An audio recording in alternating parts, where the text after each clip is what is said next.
출애굽기 25장 8절부터 9절에 보면은 하나님께서 광야에 있었던 이스라엘 민족에게 성막, 성소, 나중에 그것이 이제 건물화되었을 때 성전이 되는 것입니다. 그리고 그 성전은 또한 교회의 모형이 되는 것입니다. 그 성소를 짓도록 명령하는 장면을 이렇게 말하고 있어요. 내가 그들 중에 거할 성소를 그들이 나를 위하여 짓되 무릇 내가 내게 보이는 모양대로 장막을 짓고 기구들도 그 모양을 따라 지을지니라 하면서 이 광야의 행진 중에 있는 이스라엘 민족에게 성막, 성소를 지으라고 명령하셨습니다. 지으라고 명령하셨을 뿐만 아니라 지어진 성소를 중심으로 이스라엘 민족이 주둔을 했다는 거예요. 이동할 때는 성막이 텐트로 된 거니까, 천으로 된 거니까 잘 접어가지고 그것을 또 레위인들이 잘 가지고 가다가 한 곳에 머물면은 다시 성막을 쫙 펼치고 그 성막을 중심으로 이스라엘 12지파가 다 주변을 둘러싼 거예요. 둘러싸고는요, 하나님께 거기서 제사를 드리고 또 하나님의 음성을 듣고 그렇게 생활을 40년간 한 것입니다. 그러니까 광야에서 이스라엘 민족의 삶의 중심은 성소였다는 거예요. 성소에 들어간 모세가 하나님의 음성을 듣고 나오면은 그 음성을 따라서 실천하고 행했을 뿐만 아니라 그들이 하나님께 드려야 될 각종 절기의 예배를 이 성소를 향해 드리고 그것을 통해서 하나님이 우리와 함께 계심을 경험했다는 것입니다. 그런데 고린도서 6장 19절부터 20절에 보면은 이 성소의 개념은 좀 더 파격적으로 더 성장합니다. 고린도서 6장 19절부터 20절에 보면 너희 몸은 너희가 하나님께로부터 받은 바 너희 가운데 계신 성령의 전인 줄을 알지 못하느냐? 너희는 너희 자신의 것이 아니라 값으로 산 것이 되었으니 그런즉 너희 몸으로 하나님께 영광을 돌리라. 이전까지 하나님의 백성들은 성소, 하나님을 만나는 공간, 하나님께 제사를 드리고 예배드리는 공간이 자신들이 머무는 마을과 공동체 지역 가운데 있다라고 믿었습니다. 그렇게 또 신앙생활을 했어요. 근데 교회 시대가 되면서 이것은 조금 더 확장되어서 어떻게 말하고 있어요? 너희 몸이 바로 성전이라는 것을 기억하고 살라. 그러니까 여러분들은 어디 가서 성막을 찾아야 될까요? 내 안에서 성막을 찾아야 되는 거예요. 그게 바로 만인 제사장직의 근원입니다. 결국은 내 안에 성막이 있다라는 것은 무엇을 의미할까요? 결국 내 몸의 제사장, 내 몸의 레위인이 나라는 거예요. 내 몸으로 사는 내 인생의 제사장, 내 인생의 레위인이 내가 되는 것입니다. 여러분들 인생 광야길을 갈 때 이스라엘 민족이 광야길을 지나갈 때 그 성막을 레위인들이 메고 갔던 것처럼 또 광야길에 한 곳에 머물 때 그 중심에 성막을 세우고 그곳에서 제사장들이 하나님께 제사를 드리고 이스라엘 민족은 그 제사를 하나님께 같이 드렸던 것처럼 우리 몸이 머무는 곳에 주님께 드리는 제단이 있어야 되고 그것을 위해서 우리는요 레위인과 제사장과 같은 마음으로 사는 것입니다. 전 그런 의미에서 우리가 그리스도인과 이방인의 결정적인 차이가 무엇일까? 그건 한마디로 예배자라는 거예요. 예배자. 이 예배자라는 것은 수동적으로 예배를 드리는 자가 아니라 예배를 주도하는 자요, 예배에 앞장서는 자요, 예배를 만드는 자들입니다. 그게 바로 성막에서 일하는 레위인들의 역할이라는 거예요. 그것이 우리 각자의 삶 속에 이미 주어졌다는 것입니다. 전 그런 의미에서 성령님이 우리 안에 거하시는 몸이라는 게 구체적으로 무엇인가? 특별히 우리 몸을 성령님이 거하시는 몸이요 성소라고 표현하고 있는 이 말씀을 통해서 과연 우리 안에 계신 그 성령님이 우리 안에 계실 때 우리의 몸은 이제 어떤 가치, 세상 사람들이 갖지 않은 가치를 갖는다면 그것은 어떤 가치인가를 깨닫는 믿음 되기를 주의 이름으로 축원합니다. 먼저 성령님이 거하시는 몸이라는 것은 하나님의 기쁨을 아는 자로 산다는 뜻이에요. 성령님이 우리 안에 거하는 순간 우리는 하나님의 그러니까 헌신의 기쁨을 아는 자, 하나님을 향하여 헌신하는 기쁨이 무엇인지를 아는 자가 되는 게 바로 성령님이 거하시는 몸의 특징이라는 것입니다. 출애굽기 25장 8절에 보면은 내가 그들 중에 거할 성소를 그들이 나를 위하여 짓되, 이 성소는 어디 중에 거할 성소라는 거예요? 하나님이 이스라엘 민족 가운데 거하기 위해서 필요한 것이 성소였다라고 말하고 있어요. 그것을 누가 짓는 것입니까? 바로 이스라엘 민족이 하나님을 위하여 짓는 것이다. 결국 성전을 짓는 데 있어서 하나님은 주인이시고 우리는 그것을 위해서 섬기는 자로 서는 것입니다. 다시 말해서 우리 몸에 성령님이 오셨다는 순간 우리 몸은 성전, 성막, 성소로 바뀌는 순간 우리 몸의 주인이 누가 되는 거예요? 성령님이 되는 거예요. 그럼 우리는 뭐가 되는 거예요? 성령님을 섬기는 레위인과 제사장이 되는 것입니다. 우리는 우리 몸이 주인이 나라고 생각하잖아요. 그런데 성령님이 들어오는 순간 우리 몸의 주인은 누가 되는 거라고요? 성령님이 주인이 되고 그 순간 나는 뭐가 되는 거예요? 성령님을 섬기고 돌보는 레위인과 제사장이 되는 것입니다. 어린 아이들이 인형놀이 하잖아요. 여자애들 인형놀이 좋아하잖아요. 근데 제가 거기서 참 재밌는 현상을 봤어요. 인형놀이 할 때 공주놀이를 하는 경우보다 같이 인형놀이를 하잖아요. 그럼 공주 하는 것보다 간호사, 점원, 엄마 역할을 더 좋아해요. 그거 보셨어요, 애들? 왜 저도 우리 아이가 어릴 때 보면요, 아빠 여기 좀 누워봐. 그럼 왜 누워봐? 그러면 하여튼 누워봐. 그럼 누우면요, 아 이거 주사 맞을 시간이에요. 아빠 여기 있어봐. 그러면 뭐 떡볶이 해줄게요. 뭐 이러는 거예요. 그래서 아니 그냥 내가 아빠 할 테니까 아빠가 엄마 해 하든지, 내가 아빠 할 테니까 내가 아픈 환자 할 테니까 아빠가 간호사 해, 그러지 않더라는 거예요. 제가 그래서 왜 그럴까 생각해봤어요. 그때 제가 깨달은 게 있습니다. 우리 안에 영혼의 본능이 있어요. 영혼의 본능은 뭘까요? 우리는 하나님을 섬기기 위해 존재하는 본능이라는 거예요. 본능이라는 것은 우리가 배워서 학습해서 알게 되는 게 아니라 타고나는 거잖아요. 우리 육신의 본능이 있죠? 육신의 본능은 뭐예요? 생존하려는 거, 살아남으려고 하는 게 육신의 본능이에요. 영혼의 본능은 뭘까요? 그것은 하나님을 섬기는 것입니다. 그 영혼의 본능이 뭘 하게 하는 거예요? 놀이를 하더라도 내가 섬김을 받는 자보다는 섬기는 역할을 더 좋아하고 재밌어 하는 거예요.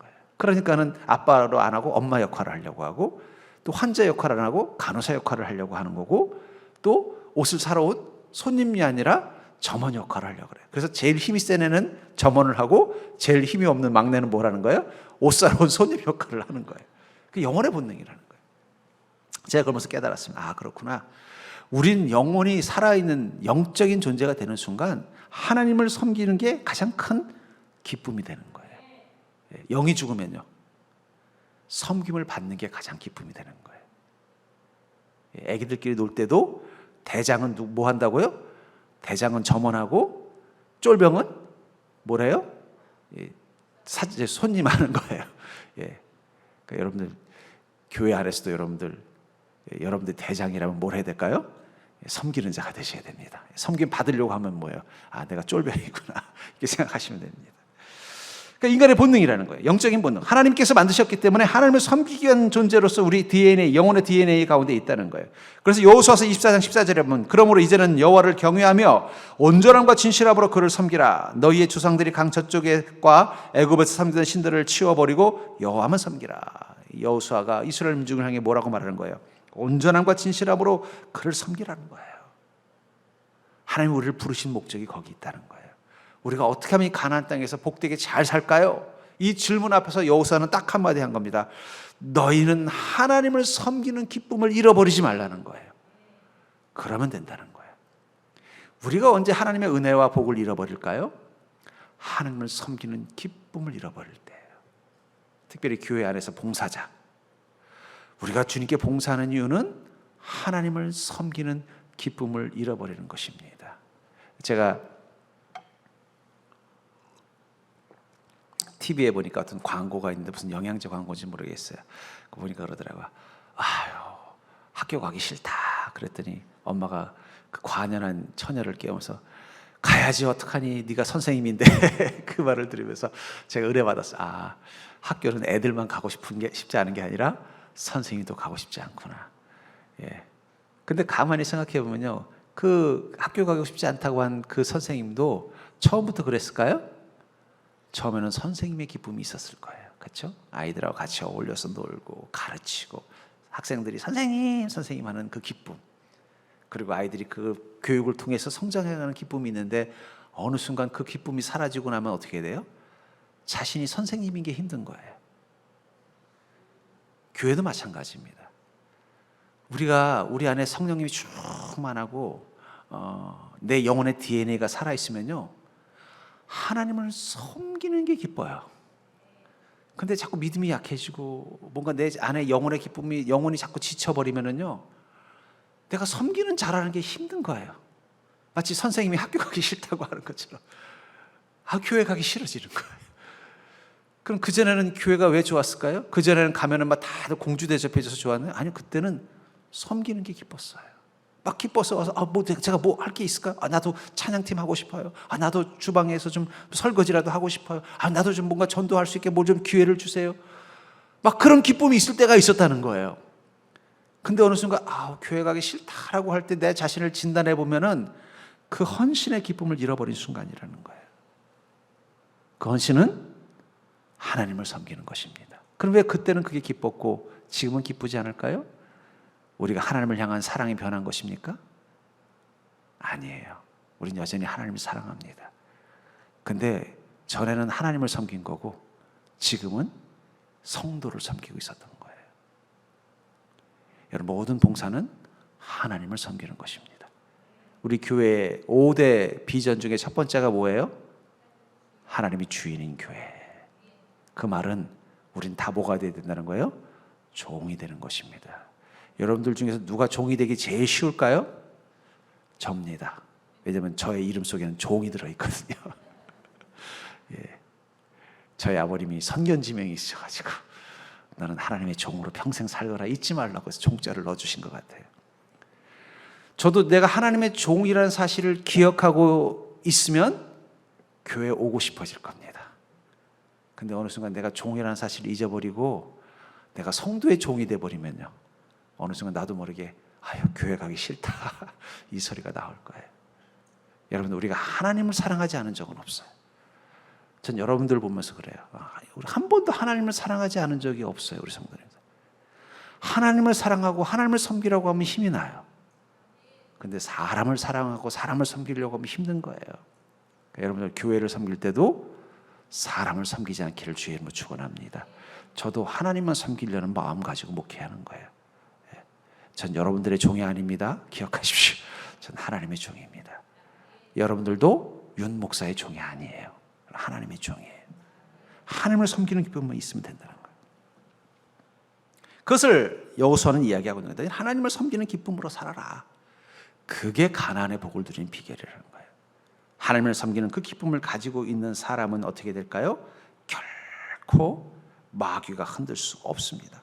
하나님을 기쁨을 섬기는 그 기쁨을 가지고 있는 인생은요, 하나님의 은혜와 축복이 임하는 거예요. 가나안 프로젝트.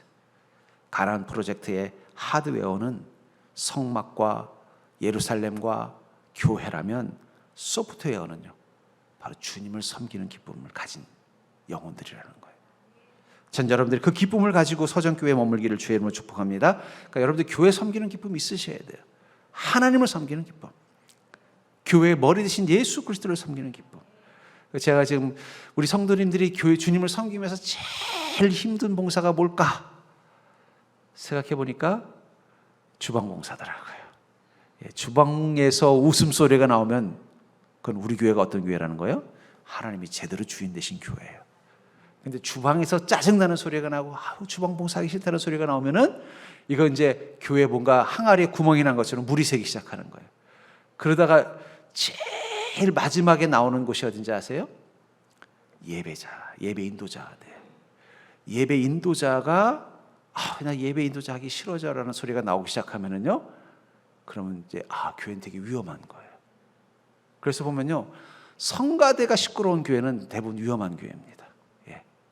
성가대가 예배의 은혜를 못 받고, 제가 가끔 그런 교회를 본 적이 있어요. 전에 어떤 선교들 보면은 막 목사님은 그냥 막 열심히 말씀을 전하는데 성가대원들은 막 표정 막 찡그리면서 옆에서 소리 얘기하고 막 이런 그 앞에 있는 데 다 보이는 거예요. 그럼 되게 막 이상한 거예요. 저 성도들이 저거 보면 어떤 마음이 들려나? 왜 저분들은 왜 찬양할 때는 저렇게 홀리하게 하든지 저럴까? 막 그런 생각이 막 들으면서 성가대원들 찬양하는 사람들이 하나님을 섬기는 기쁨을 잃어버리면 되게 위험한 거구나. 그러면 그다음 마지막이 뭘 것 같아요? 목회자가 교회 가고 싶어지지 않으면 그건 끝난 거예요. 우리 사역자들이 나 교회 가기 싫어 이러면 그건 끝난 거예요. 그러니까 여러분 목회자들을 위해서 기도해 주십시오. 그리고 여러분들, 전 그런 의미에서 제가 우리 주방 봉사할 때 우리 성도님들을 이렇게 봐요. 섬기는 기쁨이 유지되고 있는가? 지금도 고민하는 게 뭐냐면 우리 성도님들이 주방 봉사를 하면서도 그게 기쁠 수 있는 방법이 뭘까? 그 방법을 저 고민하고 있습니다. 어떻게 도와줄 수 있을까? 그래서 나는 우리 교회에서 주방 봉사하는 게 제일 행복해. 이런 소리가 나오는 교회를 한번 만들어 보고 싶어요. 그러면 그 교회는요, 문제 없는 교회예요.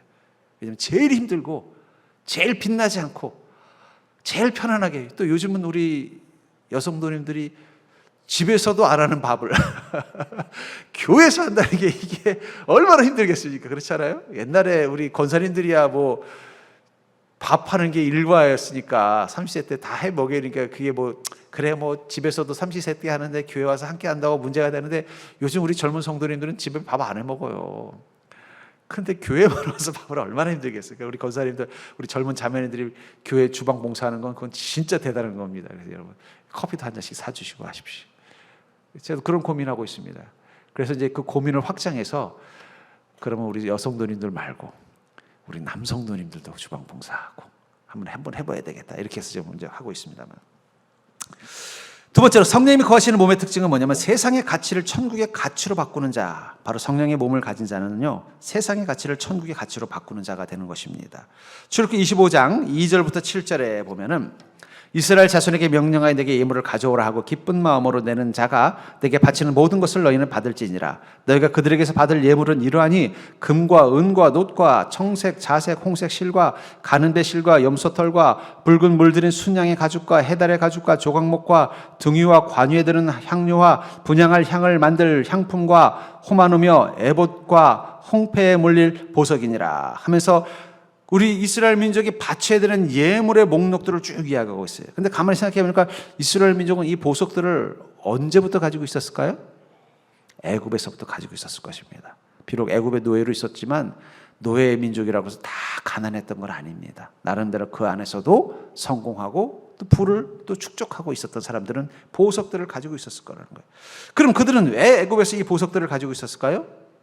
애굽에 살 때 그들에게 이 보석은 자신의 성공과 풍요와 아름다움을 상징하는 거예요.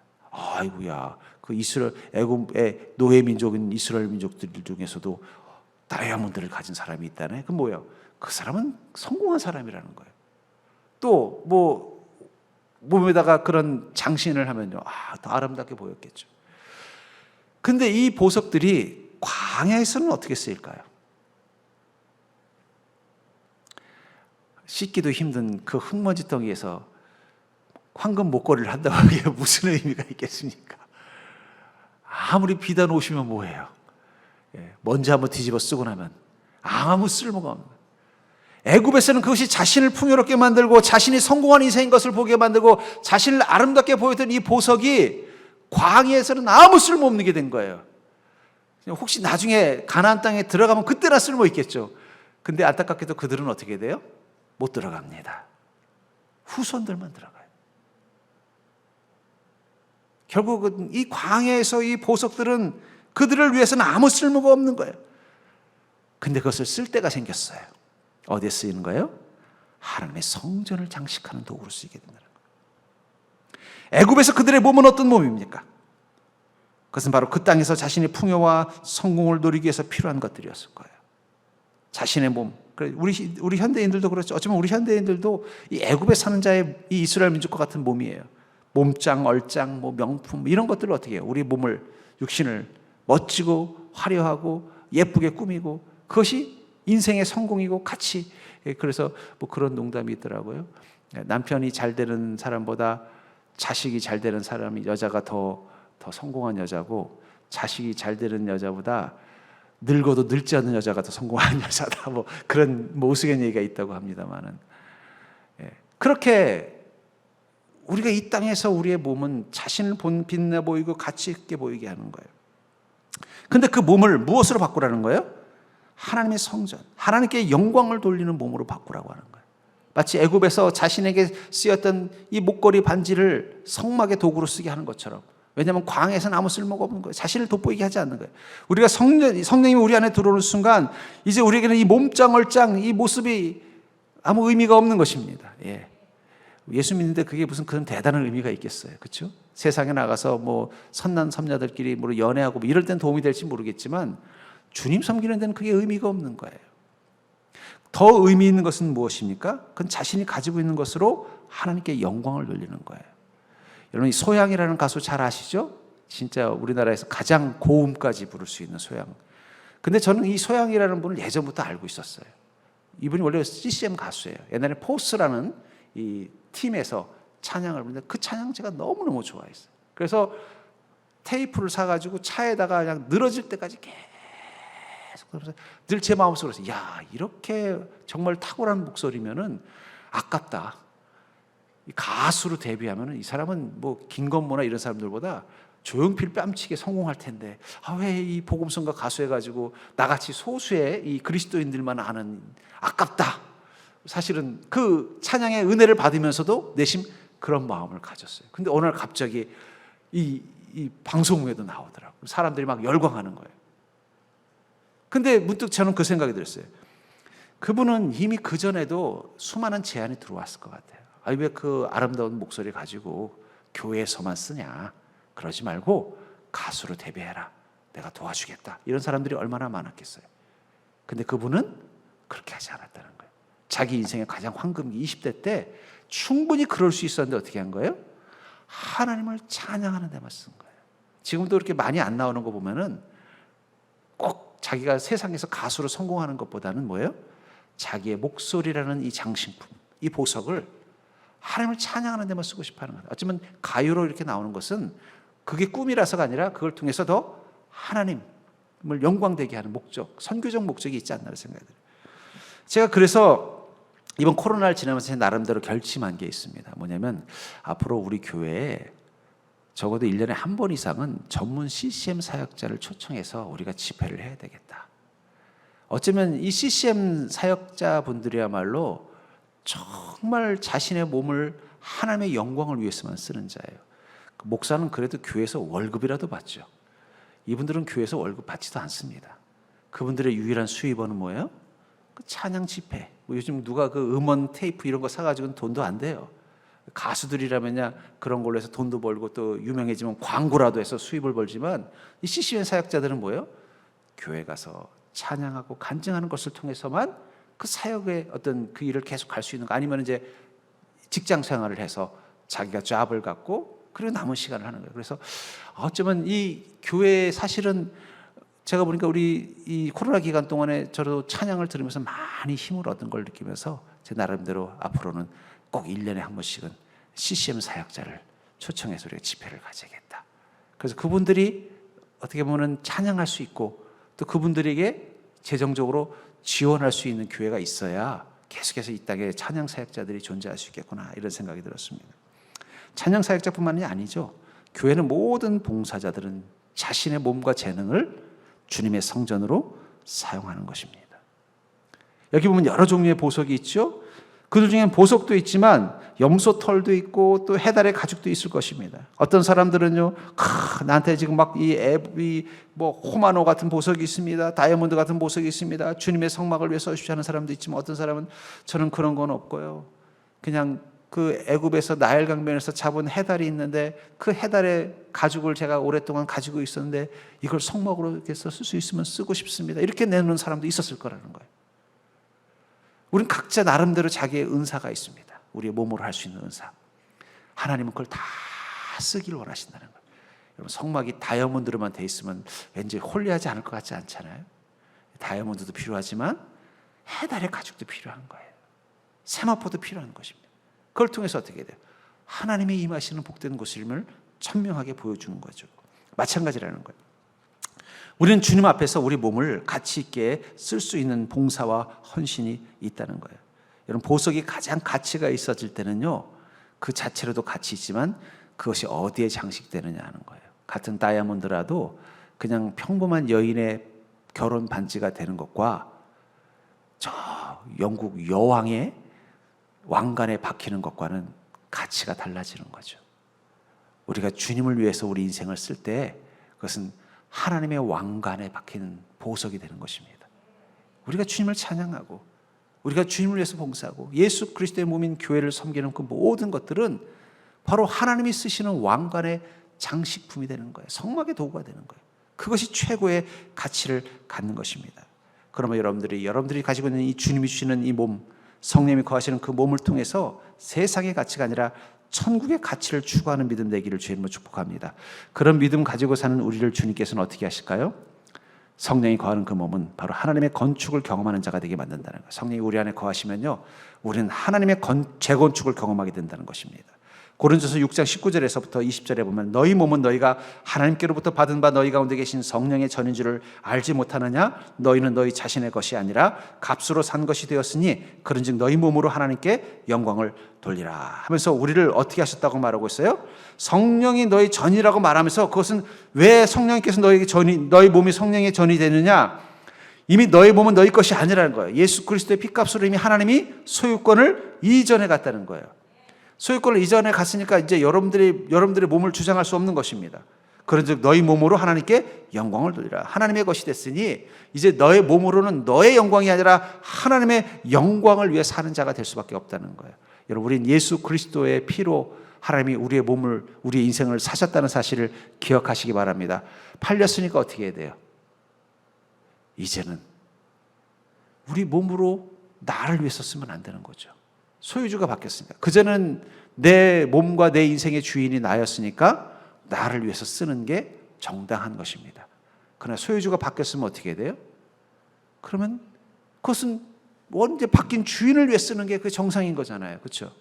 만약에 여러분들이 차를 하나, 이 중고차를 하나 샀어요. 뭐 쓸만한 중고차를 하나 사서 이제 이 차를 가지고 끌고 다니려고 했는데, 그래서 어떤 사람을 통해서 이제 소개를 받아서 사인을 하고 중고차를 받은 거예요. 그랬더니 이 전 주인이 갑자기 차를 팔고 나니까 차가 아쉬운데 마침 보니까 열쇠가 2개인데 하나만 저에게 주고 하나는 자기가 안 준 걸 깨달은 거예요. 그래서 밤에 몰래 저희 집 주차장에 와서 그 차를 끌고 나가서 집 볼일을 봤다. 그럼 무슨 일이 일어난 거예요? 그 사람은 뭘 한 거예요? 절도를 행한 겁니다.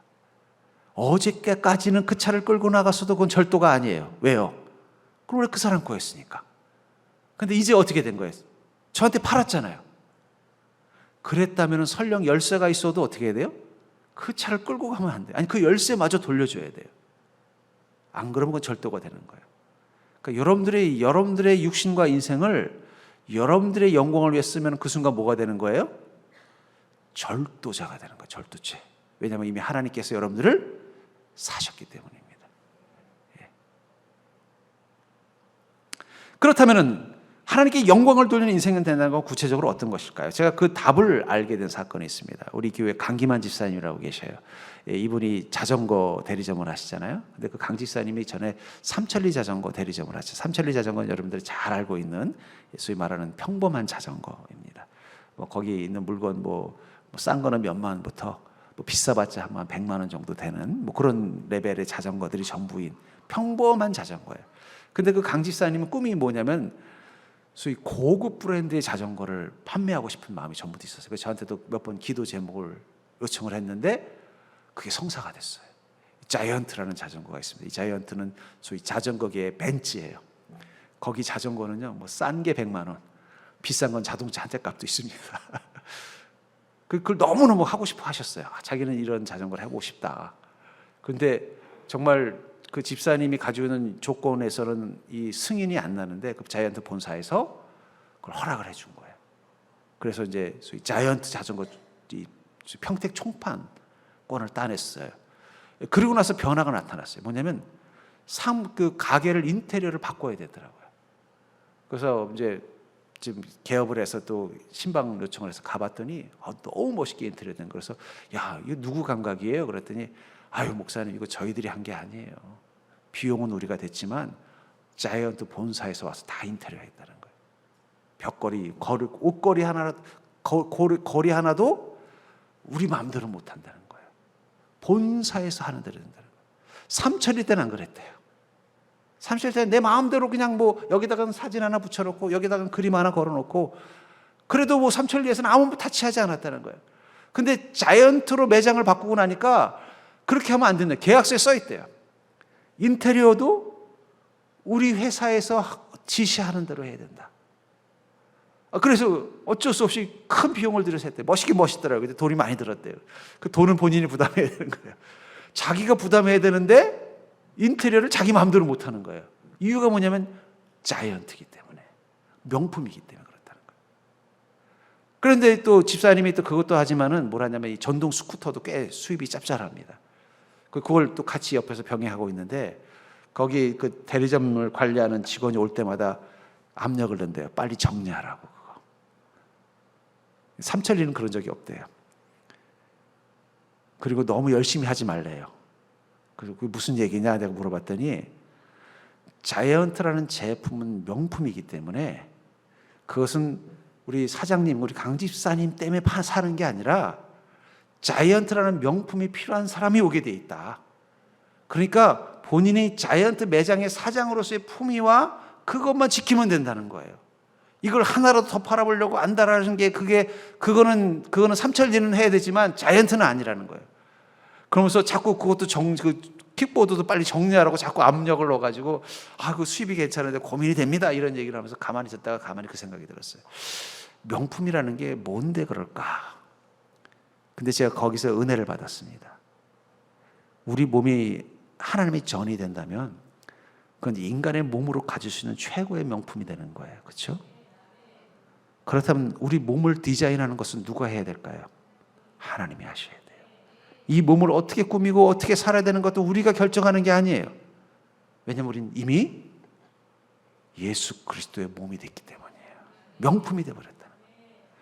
우리는 열심히 살 필요도 없습니다. 왜냐하면 성령님이라는 브랜드가 우리 인생을 명품으로 만들어주기 때문이에요. 우리는 성령님이 하시는 대로 가면 되는 거예요. 그래서 그 얘기를 하더라고요. 실제로 목사님 이 자전거 이 평택 사람들이 살아오는 거 아니에요.